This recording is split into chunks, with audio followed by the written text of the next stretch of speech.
Hello dear students, welcome back to our channel Defacto classes.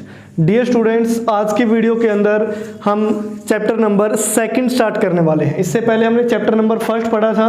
Chapter number 1 के साथ ही हमारी first unit है जो वो कंप्लीट हो चुकी है, यानी कि ये सेकंड यूनिट का चैप्टर है। सेकंड यूनिट का जो फर्स्ट चैप्टर है, लेकिन अकॉर्डिंग टू मैथमेटिक्स ये सेकंड है। चैप्टर का नाम है सीक्वेंसेस। तो सीक्वेंसेस के बारे में आपने काफ़ी कुछ सुन रखा है कि सीक्वेंस क्या होती है। ये क्लास 11th का एक 9th चैप्टर भी था, सीक्वेंसेस एंड सीरीज। तो आइए अब डिस्कस करते हैं सीक्वेंसेस यानी कि चैप्टर 2 के बारे में। तो चैप्टर 2 में सबसे पहले जो चैप्टर का नाम है सीक्वेंस, वो आपको जरूर पता होना चाहिए भी एक्चुअल में ये सीक्वेंस क्या होती है, अब इसको डिनोट कैसे करते हैं, कितने टाइप की होती है, किस तरीके से रेंज निकालते हैं, मेथड क्या है, सारी चीजें आज हम इस वीडियो के अंदर डिस्कस करने वाले हैं। तो शुरुआत करते हैं सिंपल सी डेफिनेशन से। ए सीक्वेंस इज ए फंक्शन। एक सीक्वेंस है जो एक फंक्शन है। अब आपको सुन के थोड़ा अजीब लग रहा होगा कि सर सीक्वेंस जो क्लास 11th के अंदर हमें पढ़ाया गया है उसमें क्या था कि आपने कुछ इस तरीके से पढ़ा है कि ये एक नंबर्स की लिस्ट होती है जो फॉलो करती है एक पर्टिकुलर पैटर्न, जैसे इसको हम क्या बोलते हैं, सीक्वेंस बोलते हैं। ठीक है ना। जो 12th से पहले की डेफिनेशन थी उसमें क्या था कि sequence is a list of number that follows some special pattern. ठीक है ना। Be a list of number है, कुछ स्पेशल पैटर्न को जो फॉलो करती है उसको हम सीक्वेंस बोलते हैं। और अगर इन्हीं सीक्वेंस को, इन सीक्वेंस के जो नंबर हैं इनको हम प्लस या माइनस साइन से कनेक्ट कर दें तो दिस मीन्स ये बन जाती है सीरीज, यानी कि ऊपर वाली सीक्वेंस नीचे वाली सीरीज। लेकिन अब थोड़ा सा अलग होने वाला है। आप हायर मैथमेटिक्स पढ़ रहे हैं तो दिस मीन्स इतना सिंपल नहीं होगा, तो कुछ अलग सी डेफिनेशन आपको यहां देखने को मिलेगी। तो यहां से देखिए, सीक्वेंस एक फंक्शन है जिसकी domain is the set of natural numbers. ठीक है ना। डोमेन क्या होगी, सेट ऑफ नेचुरल नंबर्स होगी, और जो उसकी रेंज है कैन बी एनी सेट, तो उसकी रेंज कोई भी सेट हो सकती है। यानी कि एक ऐसा फंक्शन जिसकी डोमेन तो क्या हो, नेचुरल नंबर हो, और रेंज कोई भी सेट हो, तो उस फंक्शन को हम क्या बोलते हैं, सीक्वेंस बोलते हैं। यानी कि ये कह सकते हो आप, sequence is also special type of function. ठीक है ना, इस तरीके से। उसके बाद सेकंड जो मेन पॉइंट है, इस sequence whose range is the subset of R. एक ऐसी सीक्वेंस, जैसे अभी मैंने बताया था कि जो उसकी रेंज है वो कोई भी सेट हो सकती है। अगर किसी सीक्वेंस की range subset of real number बनती है, दिस मीन्स हम उसको बोलते हैं रियल सीक्वेंस। ठीक है ना। और इस चैप्टर नंबर 2 में सिर्फ और सिर्फ हम रियल सीक्वेंस पे ही बात करेंगे, यानी कि जो सारा चैप्टर है वो रियल सीक्वेंस का ही है कि रियल सीक्वेंस के बारे में आगे जो भी टॉपिक आएंगे वो सिर्फ इसी सीक्वेंस के बारे में आएंगे। ठीक है ना। तो ये है रियल सीक्वेंस, यानी कि जिसकी रेंज क्या हो, सबसेट ऑफ रियल हो। उसके बाद रिप्रेजेंटेशन, यानी कि किसी भी सीक्वेंस को हम किस तरीके से लिखते हैं, किस तरीके से रिप्रेजेंट करते हैं, ये हमारे लिए जानना काफी इंपॉर्टेंट है। तो कैलकुलस के अंदर, कैलकुलस आपको पता है मैथमेटिक्स के एक ब्रांच है जो डील करती है रेट ऑफ चेंज के साथ। यानी कि कैलकुलस ब्रांच के अंदर, जहां कैलकुलस आपके मैथ का नाम भी था, पहले आप पढ़ चुके हो, जहां डेरिवेटिव, इंटीग्रेशन सारा कुछ आता है। कैलकुलस के अंदर फंक्शंस को हम यूजुअली जो डिनोट करते हैं वो 3 यहाँ पे वेरिएबल होते हैं, जैसे एफ जी एच, ये 3 लेटर है। ठीक है ना। तो 3 लेटर है, एफ ऑफ एक्स आप लिख सकते हो, जी ऑफ एक्स आप लिखते हो, एच ऑफ एक्स आप लिखते हो। जनरली फंक्शन को डिनोट करने के लिए 3 लेटर यूज किए जाते हैं। लेकिन in the case of sequences, sequence के केस में जो फंक्शन है उसको आप डिनोट कैसे करोगे, उनके लिए जो लेटर हैं वो ए है, बी है, यू, वी, एक्स और वाई। ज्यादातर इन्हीं का इस्तेमाल होता है। वैसे आप किसी का भी इस्तेमाल कर ले भी, सारे ही मान्य है, लेकिन जो मैक्सिमम यूज होगा वो इन्हीं का होगा भी। ठीक है ना। फंक्शन को हम जनरली एफ ऑफ एक्स लिखते हैं, पी ऑफ एक्स नहीं लिखते, लेकिन कुछ कंडीशन पे हम पी ऑफ एक्स भी लिख देते हैं। जैसे एफ ऑफ एक्स फंक्शन को डिनोट करता है, अगर सिंपली पी ऑफ एक्स लिख दिया तो हम बोलेंगे पॉलिनोमियल इन वेरिएबल एक्स है। लेकिन कुछ स्पेशल कंडीशन के अंदर पी ऑफ एक्स को भी आप फंक्शन कह सकते हैं। यानी कि यहां बात हो रही है मैक्सिमम केस की, भी ज्यादातर ये लिखा जाता है, बाकी आप जो मर्जी लिख दो। ठीक है ना। तो ये ए, बी, यू, वी और एक्स, वाई ये लेटर्स है जो इनसे डिनोट की जाती है कोई भी सीक्वेंस। तो यहां से देखिए, hence sequence is a function, तो हम सीक्वेंस को एक फंक्शन तो बोलते हैं, एक स्पेशल टाइप का फंक्शन है। ए, जहां पे ए जो फंक्शन है उसकी इमेज क्या है, नेचुरल टू, यानी कि जो इसकी मैपिंग है नेचुरल टू क्या है, रियल, यानी कि ये एन है जो डोमेन केस है, जो रियल है वो क्या है, को डोमेन केस है। ये वही रिलेशन एंड फंक्शन क्लास 12 वाला चैप्टर आ गया। And the image of n which is belongs to natural number, जो इमेज बनेगी उसको हम डिनोट करते हैं ए एन से भी। इमेज को कैसे डिनोट करते हैं, ए एन से डिनोट करते हैं, ठीक है ना। कि जैसे पहले हम फंक्शन लेते थे यहाँ कुछ इस तरीके से, यहाँ डोमेन केस लेते थे, यहाँ पे को डोमेन केस लेते थे भी, ठीक है ना, को डोमेन। तो फंक्शन मान लिया है आपका f of x equal to क्या है, एक्स स्क्वायर है।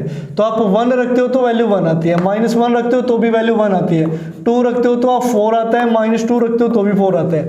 यानी कि 1 की इमेज 1, -1 की इमेज 1, 2 की इमेज 4 और -2 की इमेज 4। तो इस तरीके से सारी चीजें हम प्रीवियस क्लास के अंदर पढ़ चुके हैं। तो इनको बोलते हैं इमेज, ठीक है ना। ये आपको पता होना चाहिए भी, कहीं आपको इमेज का ही ना पता हो और यहाँ मैं इमेज समझाया जा रहा हूँ। तो उसकी इमेज को हम कैसे डिनोट करेंगे, ए एन से। जनरली एक सीक्वेंस को कैसे डिनोट किया जाता है, ये लेस देन और ग्रेटर देन के साइन के बीच में ए एन लिख दिया जाता है, बस ये इसका क्या है, सिंबल है सीक्वेंस का। कहीं अगर ऐसा लिखा मिले दिस मीन्स वो किसको रिप्रेजेंट कर रहा है, सीक्वेंस को। And its successive terms by a1 a2 a3, जैसे मैंने an लिखा था, n की वैल्यू क्या हो सकती है, नेचुरल नंबर, 1 है तो a1, 2 है तो a2, 3 है तो a3। यानी कि एक एग्जांपल मैं लिख के दिखाता हूँ। लेट सपोज मैंने कोई सीक्वेंस ली यहाँ an, ठीक है ना। an को मैंने लिख दिया यहाँ 2 4 6 इस तरीके से, आगे 8 सो ऑन, ये एक मैंने सीक्वेंस लिख दी भी, ठीक है ना। तो ये जो an है ये तो सीक्वेंस को रिप्रेजेंट करता है। अगर इसकी मैं पहली टर्म निकालता हूँ यानी कि a1 की वैल्यू 2 है, सेकंड टर्म a2 की वैल्यू 4 है, थर्ड टर्म a3 की वैल्यू क्या है, 6 है। तो ये क्या है, इसकी सक्सेसिव टर्म्स है। और ये an किसको रिप्रेजेंट करता है, सीक्वेंस को। बस यही चीज इसके अंदर लिखी गई है भी। तो ये पार्ट हुआ कंप्लीट। अब आते हैं method to describe this sequence, यानी कि वो मेथड क्या है अगर हम एक सीक्वेंस को डिस्क्राइब कर रहे हैं। जैसे इसी का एग्जांपल ले लेते हैं भी मैंने अभी लिखा है an जो सीक्वेंस है वो 2 4 6 8 है। भी हो सकता है कि वो जर्नल इस तरीके से उसकी टर्म्स लिखे हों। अगर आपने फॉर्मूला बनाना है तो यहाँ से आप क्या लिख सकते हो, इसको आप लिख सकते हो an है जो इसकी nth टर्म वो क्या होगी, 2 × n होगी for all n belongs to natural number, ठीक है ना। तो जैसे सेट्स के केस में लिखते थे ना आप कि एक सेट बिल्डर फॉर्म होती थी, एक रोस्टर फॉर्म होती थी। सेट बिल्डर फॉर्म यानी कि कोई फॉर्मूला टाइप लिख देते थे, रोस्टर फॉर्म जैसे ये सिंपल वैल्यू लिख देते थे। अब ये फॉर्मूला टाइप लेट सपोज ये सेट बिल्डर फॉर्म होगी सीक्वेंस की, ये रोस्टर फॉर्म होगी सीक्वेंस की, ठीक है ना। अब अगर यहाँ n की जगह 1 रखोगे आप, यानी कि इसको शॉर्ट में लिख दिया ना, तो 1 रखोगे तो ये 2 हो जाएगा, 2 रखोगे 4 हो जाएगा, 3 रखोगे 6 हो जाएगा, 4 रखोगे 8 हो जाएगा, सो नहीं चलता जाएगा। यानी कि इस पूरी सीक्वेंस को इस फॉर्मूले ने डिनोट कर दिया, इस फॉर्मूले ने इसको रिप्रेजेंट कर दिया। यानी कि सारे n है जो नेचुरल नंबर आप कुछ भी यहां पुट कर सकते हो, ठीक है ना। लेकिन इसका उल्टा भी हो सकता है कि an मान लिया कोई सीक्वेंस है जिसकी nth टर्म n² है for all n belongs to natural number. तो अब ये फॉर्मूला गिवन है, यहां से आपको सीक्वेंस लिखनी है। तो यहां से अगर हम सीक्वेंस लिखेंगे तो an सीक्वेंस क्या बनेगी, n की जगह अगर आप 1 रखोगे 1 का स्क्वायर 1, 2 का स्क्वायर 4, 3 का स्क्वायर 9, 4 का 16, सो ऑन, ये चलता जाएगा। दिस मींस ये क्या होगी, सीक्वेंस। यानी कि अगर सिंपल नंबर्स लिखे हैं, एलिमेंट है ये सीक्वेंस के, तो उससे आप फॉर्मूले में भी चेंज कर सकते हो। फॉर्मूला गिवन है तो आप नंबर में चेंज कर सकते हो। तो ये मेथड्स हैं किसी भी सीक्वेंस को डिस्क्राइब करने के लिए, ठीक है ना। हो सकता है कि एक ही टर्म गिवन हो उसके बाद यानी कि फॉर्मूला टाइप फिर आप वैल्यू पुट करते जाओ, बड़ा सिंपल सा है। तो ये 2 मेथड है मेनली जिससे आप सीक्वेंस को डिस्क्राइब करते हो। अब बात करते हैं रेंज की। भी किसी भी सीक्वेंस की रेंज क्या होती है, रेंज यानी कि रेंज नाम सुनते ही आपके माइंड में कुछ ऐसा आ रहा है भी सबसे बड़ी वैल्यू में से सबसे छोटी माइनस करनी पड़ेगी, यही रेंज है। लेकिन हर जगह ऐसा नहीं होता, ध्यान से समझिए इसको। The set of all the distinct term, यहां फोकस कीजिए भी, डिस्टिंक्ट यानी कि अलग टर्म होनी चाहिए, नहीं कि 2 2 बार आ रहा है तो 2 2 2 2 आप कई बार लिख दोगे, ऐसा कुछ नहीं है भी, और रिपीटिशन वहां अलाउड नहीं होगी। The set of all the distinct term of A sequence an is called the range of the sequence. यानी कि उसकी अलग अलग टर्म्स को अगर आप लिख देते हो सीक्वेंस की, दिस मींस एक सेट की फॉर्म में, सिंबॉलिकली इसको ऐसे डिनोट किया जाता है an belongs to natural number, ये सेट की फॉर्म में लिखना पड़ेगा रेंज को, ठीक है ना। Is called the range of sequence an। तो इसको हम क्या बोलते हैं, range of sequence an। Clear. जैसे अब इसकी रेंज अगर हमने लिखनी है मान लिया, तो इसकी रेंज आप कैसे लिखोगे, सेट की फॉर्म में लिखोगे 2 4 6 सो ऑन, ये होगी भाई इसकी रेंज, ठीक है ना। तो इस तरीके से सेट की फॉर्म में लिखना पड़ेगा, लेकिन सीक्वेंस को इस फॉर्म में हम लिखते हैं। उसके बाद कुछ मेन पॉइंट है जो आपको पता होने चाहिए। इस sequence an always has an infinite number of terms. भी एक सीक्वेंस में क्या होती है, हमेशा इनफाइनाइट टर्म होती है, ठीक है ना। इनफाइनाइट टर्म आगे से आगे चल, फाइनाइट भी हो सकती है, इनफाइनाइट भी, दोनों केस हैं। But the range set of the sequence में have a finite number of element. इसका अर्थ क्या है कि अगर कोई सीक्वेंस an में इनफाइनाइट नंबर ऑफ टर्म है, तो ये जरूरी नहीं है कि उसकी रेंज में भी इनफाइनाइट नंबर ऑफ एलिमेंट आए, उसकी रेंज में फाइनाइट नंबर ऑफ एलिमेंट आ सकते हैं भी। क्लियर। उसके बाद दूसरा क्या कह रहा है कि दो सीक्वेंसेज ये जो मैंने लिखी है वो इक्वल कब होगी, सिर्फ और सिर्फ इस एक कंडीशन पे, यानी कि इफ एंड ओनली इफ, अगर उन दोनों की nth टर्म क्या है, equal for all n belongs to natural number. Clear. तो ये आपको क्लियर होना चाहिए कि दो सीक्वेंस को इक्वल तभी लिखा जा सकते हैं अगर उनकी nth टर्म हर एक n के लिए क्या हो जाए, इक्वल, यानी कि उनकी हर एक टर्म इक्वल हो जाए। अगर मैं दोबारा से यहाँ के ये लिख दूं भी bn एक सीक्वेंस है जिसकी वैल्यू है यही सेम 2 4 6 8, यानी कि ये भी क्या होगी, इक्वल होगी। तो an और bn यहाँ पे क्या होगी, इक्वल, क्योंकि इनकी nth टर्म इसकी बनाओगे उसकी भी 2n बनेगी, इसकी बना रखी है ये भी क्या है, 2n है। उसके बाद सीक्वेंस को आपको पता ही लग गया भी इस तरीके से डिनोट करते हैं। रेंज को एक सेट की फॉर्म में आपने लिखना है। तो ये थी भी रेंज ऑफ द सीक्वेंस। एक एग्जाम्पल से मैं आपको समझाता हूँ, रेंज का एक एग्जाम्पल दे देते हैं आपको। तो रेंज का एग्जांपल देने के लिए हमें एक सीक्वेंस सपोज करनी पड़ेगी भी। सीक्वेंस लेट अस सपोज यहाँ है an मैंने सीक्वेंस लिखी जो -1 की पावर n है भी, ठीक है ना। ये एक सीक्वेंस है -1 की पावर n। तो an के अंदर जो एलिमेंट आएंगे, अगर n की वैल्यू क्या हुई 1, तो ये क्या आ गया -1। n की वैल्यू 2 हुई +1, फिर -1 +1 -1 +1 -1 +1 सो ऑन, ये चलता जाएगा भी, ठीक है ना। इनफाइनाइट नंबर ऑफ टर्म्स है इस सीक्वेंस के अंदर। लेकिन अगर इसकी आपने रेंज लिखनी है भी, इसके आपने क्या लिखनी है, रेंज। तो रेंज में ये नहीं है कि आप ये 1 1 1 पॉजिटिव 1 इनफाइनाइट टाइम्स आ रहा है आप भी इनफाइनाइट टाइम लिखोगे, नहीं। आपने सिर्फ एक ही बार लिखना है, रिपीटिशन को कैंसिल आउट कर देना है। जैसे रेंज क्या होगी, यहाँ -1 2 1, इसको इस सेट की फॉर्म में लिख देना है। दिस मीन्स ये सीक्वेंस की क्या होगी, रेंज। यानी कि रेंज में रिपीटिशन अलाउड नहीं है, बस ये चीज आपने ध्यान रखनी है। उसके बाद जो नेक्स्ट हमारा टॉपिक है वो है कांस्टेंट सीक्वेंस। कांस्टेंट सीक्वेंस क्या होती है उसको देखिए। इसमें क्या है कि अगर कोई sequence an defined by nth term एक कांस्टेंट टर्म हो, अब यहाँ पे n की वैल्यू पुट करने के लिए कुछ जगह ही नहीं बची, यानी कि कांस्टेंट है। दिस मीन्स उसको हम क्या बोलते हैं, constant sequence. Let us suppose जैसे ये सीक्वेंस है, अब इसमें n की वैल्यू जो मर्जी लिखो, a1 लिखोगे तो भी c आएगा, a2 c, a3 c, यानी कि सारी वैल्यू क्या आती रहेंगी, c, c, c। तो इस तरीके से ये हर जगह क्या आता रहेगा, c। और अगर आपको इसकी रेंज भी निकालनी हो कांस्टेंट सीक्वेंस की, तो रेंज भी क्या बन जाती है, सिंगलटन सेट c बन जाती है भी, यानी कि हर जगह सेम वैल्यू रहती है, क्योंकि n का कोई इफेक्ट ही नहीं है, ठीक है ना, टर्म्स के ऊपर। तो ये है कांस्टेंट सीक्वेंस। उसके बाद आती है बाउंडेड एंड अनबाउंडेड सीक्वेंस। जैसा कि अभी हमने सेट्स में पढ़ा था प्रीवियस यूनिट के अंदर कि bounded below, bounded above, bounded unbounded set, same वही सीक्वेंस का है। देखो बाउंडेड अबव सीक्वेंस का मीनिंग क्या है, अगर कोई यहाँ एग्जिस्ट करता है रियल नंबर के सच दैट कि वो सीक्वेंस के सभी एलिमेंट से क्या है, बड़ा और इक्वल है, for all n belongs to capital N for the sequence an, then k is called upper bound of the sequence and इस sequence को हम क्या बोलेंगे, bounded above sequence। यानी कि जैसे यहाँ पे मान लिया सीक्वेंस में यहाँ से और यहाँ तक के एलिमेंट हैं an में, ठीक है ना, an कोई सीक्वेंस है, इस रियल नंबर पे यहाँ से और यहाँ तक के एलिमेंट हैं, ठीक है ना। तो अगर कोई ऐसा एलिमेंट हमें मिल गया ऊपर कि जो इसके सारे एलिमेंट से क्या है, बड़ा है, दिस मीन्स उसको हम क्या बोल देते हैं, bounded above sequence. This simple सा है।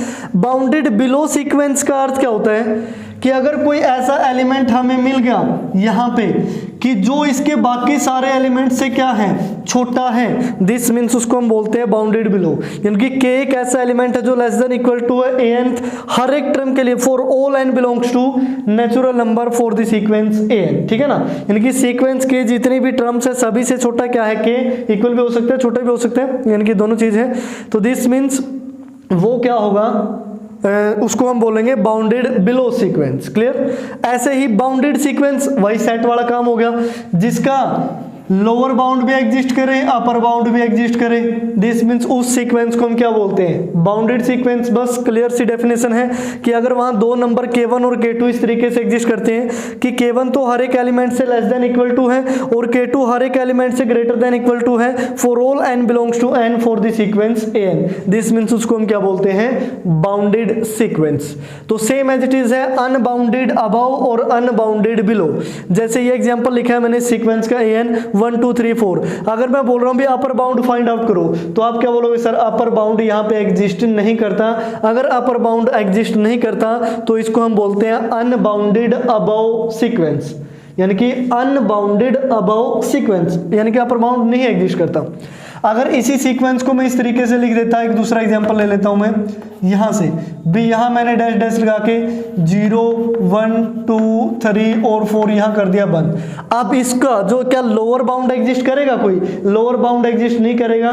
दिस मींस इस सीक्वेंस को हम क्या बोलते हैं, अनबाउंडेड बिलो सीक्वेंस, ठीक है ना, अनबाउंडेड बिलो सीक्वेंस, कि कोई भी k ऐसा एग्जिस्ट नहीं करता जो इसके एलिमेंट से क्या हो, छोटा हो, for all n belongs to natural number for the sequence an। बड़े सिंपल से टॉपिक है। अगर प्रीवियस वीडियोस यानी कि प्रीवियस यूनिट आपकी अच्छी तरीके से हो गई है तो इस यूनिट में आपको कुछ भी मुश्किल नहीं लगेगा, मैक्सिमम वही टॉपिक दोबारा से रिपीट होंगे। उसके बाद अनबाउंडेड सीक्वेंस, अनबाउंडेड सीक्वेंस जैसे एक और एग्जांपल ले लेता हूं, an मान लिया, इसी सीक्वेंस को मैंने ये लिख दिया कि डैश डैश डैश 0 1 और 2 3 और यहाँ डैश डैश डैश, इस तरीके से। यानी कि अब आप देखोगे कि इस जो सीक्वेंस है ना तो उसका जो लोअर बाउंड एग्जिस्ट करता है ना ही इसका अपर बाउंड एग्जिस्ट करता है। दिस मीन्स इसको हम क्या बोल देंगे, अनबाउंडेड सीक्वेंस, क्योंकि ना तो अपर बाउंड है ना ही इसका लोअर बाउंड है। सेम वही सेट वाली डेफिनेशन है। उसके बाद है लिस्ट अपर बाउंड, जिसको हम क्या बोलते थे, लिस्ट अपर बाउंड, यानी कि सुप्रीमम बोलते थे, लेकिन यहां लिस्ट अपर बाउंड ही बोलेंगे। तो एक real number u called list upper bound of the sequence an if अगर u है जो इस सीक्वेंस के सभी जो टर्म्स हैं उनसे क्या हो, बड़ा हो, for all n belongs to n, और अगर उस u में से हम कुछ एप्सिलॉन माइनस कर दे, for epsilon greater than 0, epsilon एक क्या है, पॉजिटिव इंटीजर है, there exist n belongs to positive integer, कि अगर देखो मान लिया ये u इसका क्या एग्जिस्ट कर गया, अपर बाउंड, ठीक है ना, जो लिस्ट अपर बाउंड बोल सकते हो। अगर u में से जस्ट आपने हल्का सा क्या माइनस कर दिया, एप्सिलॉन, तो वो इस सीक्वेंस के अंदर आ जाएगा भी। तो यानी कि इन दोनों पॉइंट्स के बीच में कोई इस सीक्वेंस का ऐसा पॉइंट आ जाएगा जो u माइनस एप्सिलॉन से बड़ा होगा। क्लियर। तो बिल्कुल सिंपल सी डेफिनेशन है। ऐसे ही ग्रेटेस्ट लोअर बाउंड है कि मान लिया ये l है जो ग्रेटेस्ट लोअर बाउंड है, क्या है, ग्रेटेस्ट लोअर बाउंड। अगर इसमें कोई positive l plus epsilon plus कर दिया, मान लिया वैल्यू आ गई यहाँ पे इस वाले पॉइंट पे, तो इस सीक्वेंस का कोई बीच का एलिमेंट ऐसा आ जाएगा जो इससे क्या होगा, छोटा होगा भी, l प्लस एप्सिलॉन से, तो इसको बोलते हैं ग्रेटेस्ट लोअर बाउंड। अब जिसने सेट्स के केस में ये बाउंडेड अनबाउंडेड GLB और LUB पढ़ लिए हैं उसके लिए तो ये बड़ा सिंपल सा है भी। आज मैंने ज़्यादा कुछ एक्सप्लेन नहीं किया, बिल्कुल सिंपल से एग्जांपल दिए हैं, क्योंकि फर्स्ट यूनिट के अंदर ऑलरेडी ये टॉपिक कवर हो चुके हैं, बस आज टॉपिक है जो दोबारा से रिपीट हुए हैं भी, ठीक है ना। तो इस वजह से इसको कम एक्सप्लेन किया है, वरना काफ़ी लंबी एक्सप्लेनेशन दे सकते थे इसमें। तो अगर फिर भी आपको यहाँ से चीज़ें समझ में नहीं आ रही तो आपको फर्स्ट यूनिट भी जरूर करनी पड़ेगी, क्योंकि जिसको फर्स्ट यूनिट यानी कि फर्स्ट चैप्टर नहीं समझ में आएगा उसको यहाँ कुछ भी समझ में नहीं आने वाला। अगर कोई फर्स्ट को छोड़ के डायरेक्ट इस वीडियो पे आ गया है तो आपके लिए बेनिफिशियल नहीं है। पहले आप फर्स्ट की जो टोटल 13 लेक्चर अपलोड हुए हैं फर्स्ट यूनिट में, तो वो सारे 13 के 13 लेक्चर देखिए, उसके बाद आप इस लेक्चर पे आइए, तब जाके आपको चीज़ें समझ में आएगी। बिल्कुल सिंपल से टॉपिक है, ऑलरेडी रिपीट हो चुके हैं। हैं। तो डियर स्टूडेंट्स, आज की वीडियो के अंदर हमने कुछ टॉपिक कवर किए हैं। नेक्स्ट वीडियो के अंदर हम डिस्कस करेंगे कन्वर्जेंट, डाइवर्जेंट और ऑसिलेटरी जो सीक्वेंस है। काफ़ी इंटरेस्टिंग टॉपिक है, फर्स्ट एक्सरसाइज के बेसिक काम हम पढ़ रहे हैं। तो ये जो तीनों टॉपिक हैं जो मैंने अभी बताए, कन्वर्जेंट, डाइवर्जेंट और ऑसिलेटरी सीक्वेंस, ये मिलेंगे आपको नेक्स्ट वीडियो में। तो तब तक बने रहिए डिफेक्टो क्लासेस के साथ and thank you very much for watching my videos and bye bye.